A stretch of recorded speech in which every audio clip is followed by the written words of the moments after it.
بسم الله الرحمن الرحيم.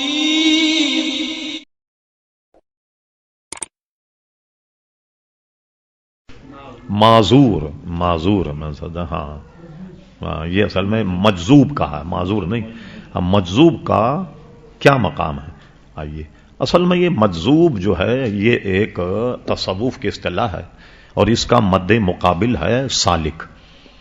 سالک کے معنی یہ ہے کہ اللہ کے وہ نیک بندے یا اولیاء جو شریعت کا اتباع کرتے ہیں، پابندی سے نماز پڑھتے ہیں، روزہ رکھتے ہیں، شریعت کا حکم مانتے ہیں اور شریعت مطہرہ پر چلتے ہیں، تو اس کو سالک کہا جاتا ہے.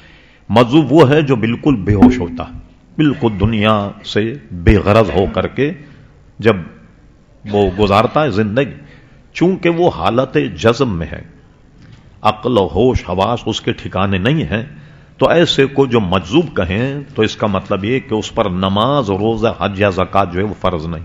ظاہر اس کے لیے عاقل اور بالغ ہونا ضروری. جب عقل ہی اس کی ختم ہو جائے تو وہ جو ہے مفقود القلم جس کو کہا جائے، تو اس لیے اس کو عام طریقے سے مجذوب کہا جاتا. جی